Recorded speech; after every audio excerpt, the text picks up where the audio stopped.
and neither will I forgive or forget the insult you have laid upon my family's name until you are dead at my feet by my hand. Gentlemen, I find it inconceivable. But something is trivial, as a handful of seeds is worthy of a man's life. But if you insist, We do. then so be it. Gentlemen, it has been decided that this folly will be fought with pistols Yes. at 5 paces, on to the death. Apologise to Mr. Hamilton so that we may let you live. What would I do without you? How would I live? You would have a grand old time, my dear. Yes, you would. No change there. Your stubbornness blind your judgment, husband. Your life is worth more than a handful of seeds. My dear, Think what our friends will say.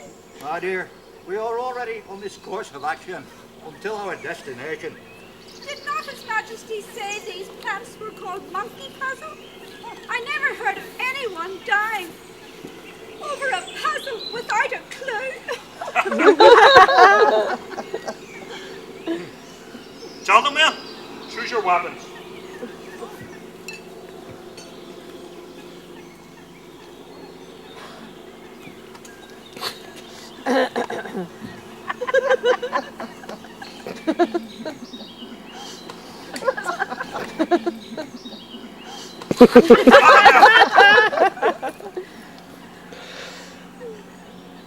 Your weapons.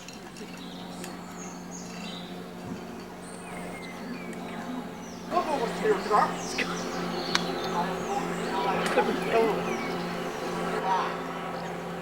I'll shoot it out of you. Ha!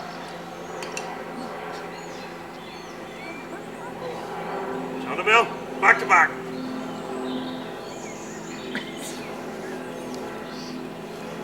Gentlemen, when I drop this handkerchief, you will both walk 5 paces, turn, and fire. Do you both understand? Hey! Yes. Hurry up.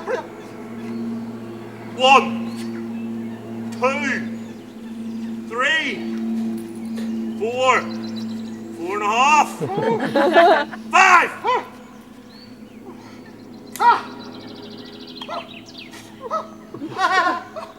Miss!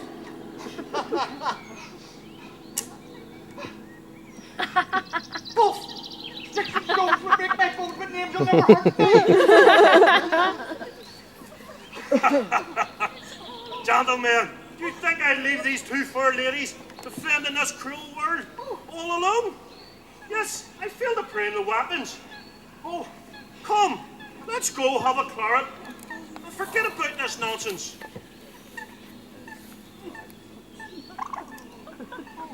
Ladies and gentlemen, these gentlemen will live to develop their gardens so that common people can come and admire their hard work. Never!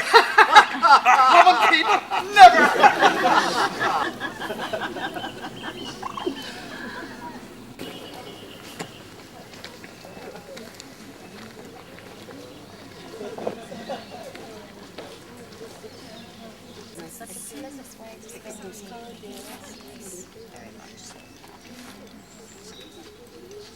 Well, Matilda, what news of your brother, Reverend Howard? Oh yes, do tell us. Has he returned from his expedition in Telephone. From telephone. well, he's gone off for that botanist George Forest. That man must be nearly 40 now and still travelling through the forest. Well, it is a most distressing story. I am reading his letter now. They have just been released from Telephone, where they were held captive. It would appear that when they had returned to Telephone, the local troops, 3,000 troops, had mutinied. Oh, my word. Oh, absolutely dreadful. And many officers had lost their lives. Oh dear, where was I here now? The troops were hit hardest in the privates on morning parade, and the city was captured.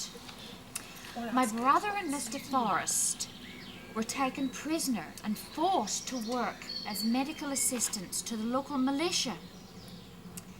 Thankfully, Talafoo was eventually stormed by loyal troops, and after much bloodshed, the city was recaptured. I hope your brother doesn't plan any further expeditions with Mr. Forrest. Indeed, I overheard my brother and my father talking the other day about Mr. Forrest. He's had some very terrifying experiences. Indeed, on one expedition, the followers were all slaughtered, and women and children jumped off the cliff and committed suicide. Oh dear. Of 17 followers and collectors, only one survived. Oh, please don't tell us any more. I can't bear this. Well, Mr. Forrest must be a very brave and determined gentleman. So passionate about his work. How many men would risk their lives to bring back seeds? Well, even I must admit, the rhododendron, primula, and orchids that they've brought back are truly magnificent. Well, I hope when people stop to admire these beautiful plants, they appreciate the sacrifices made by Mr. Forrest and his colleagues. Oh, I think the rain's coming on. I'm getting rather peckish. Lucinda, trust you to be thinking about your stomach. Oh, well, I think it's time to retire. Oh, We must change for dinner. And by the way, I hear that a very nice young gentleman is going to be joining us. What will I wear? Oh, dear ladies, oh dear. Are you all right? Oh, my goodness. Okay, yeah, dear, come on, you're getting old.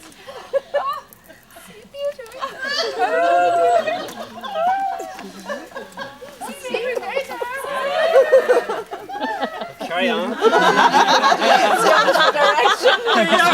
Bye-bye.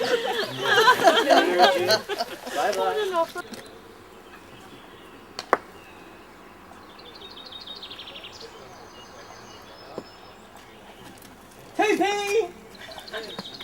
Or not to me! That might have been the question.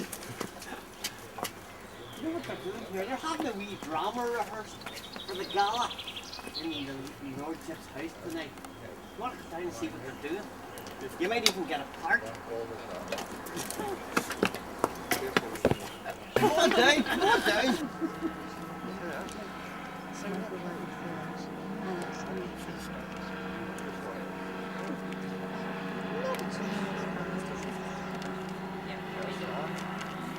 Okay, you know, I need more expressiveness. Give me more expression. Get that feeling into the plot.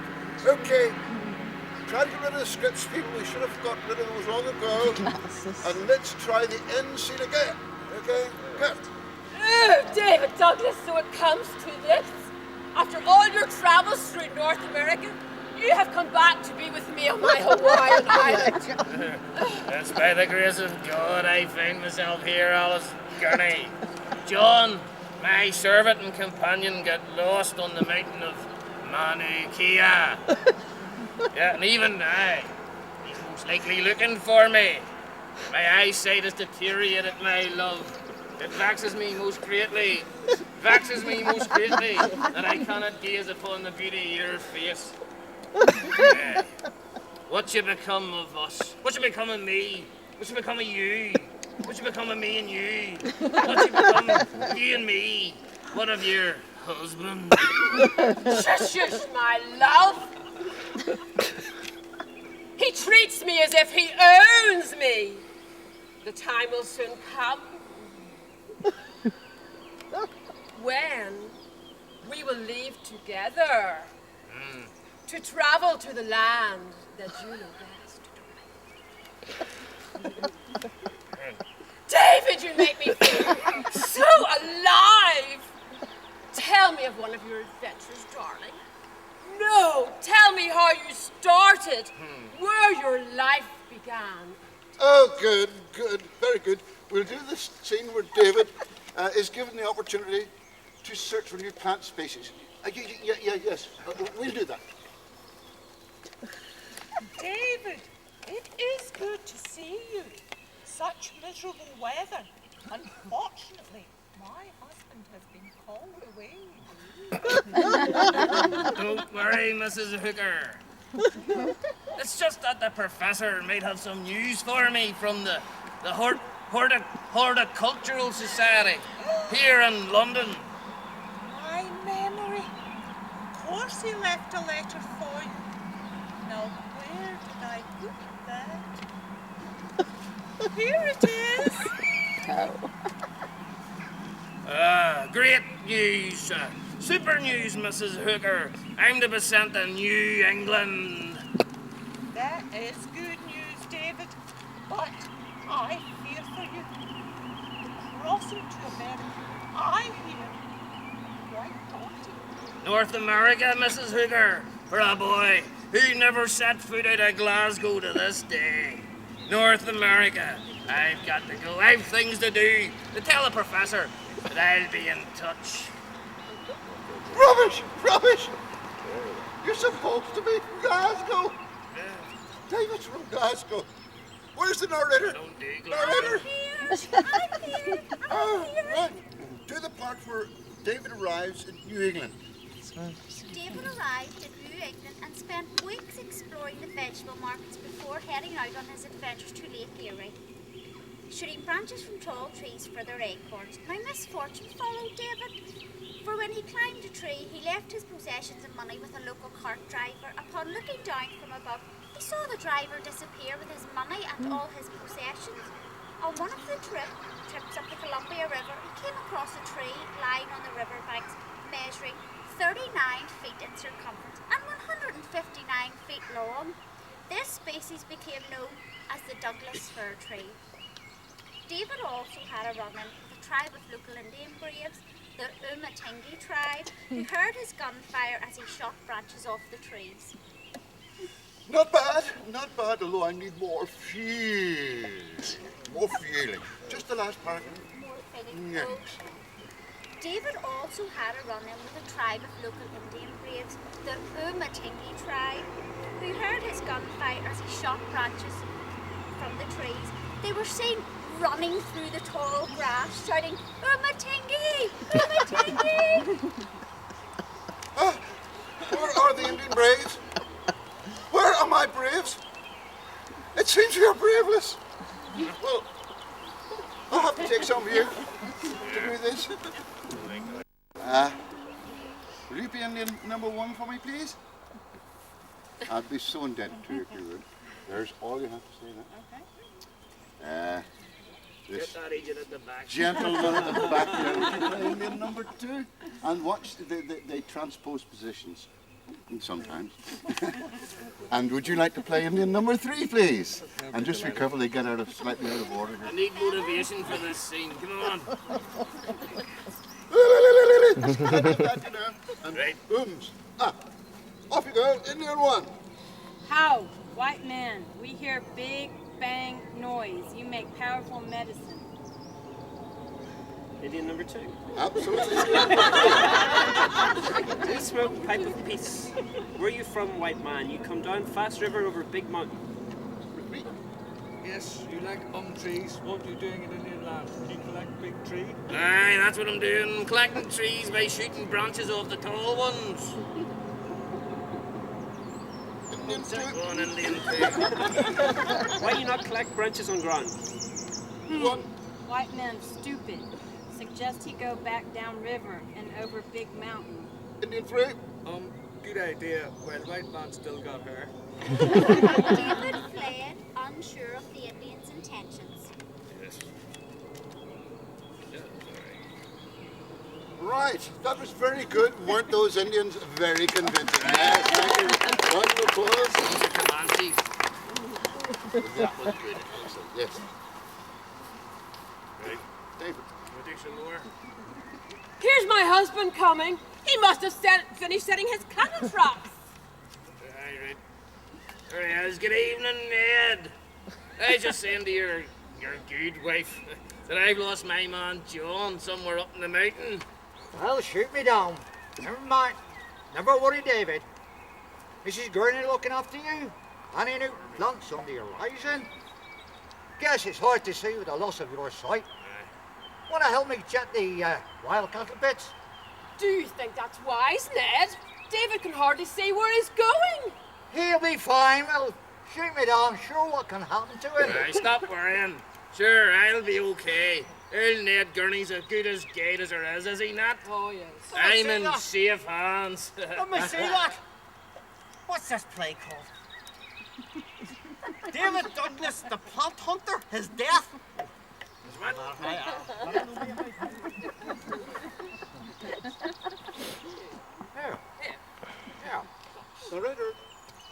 David went with Ned that day to check if any wild cattle had fallen into the pits. Ned guiding him through the locations of the numerous cattle pits. Poor David Douglas, who had started out with such enthusiasm that day at London and Professor Hooker's home, had come to a grisly end, falling into a cattle pit, where he was gored to death by a wild bull. As for Ned Gurney, a colourful character, who had served time at the Penal Correction Centre at Botany Bay, he disappeared. Was he responsible for the death of David Douglas? Well, I guess the truth will never be known. Wonderful, wonderful, that was lovely. Okay, let us leave and see if the scene is set for the final act.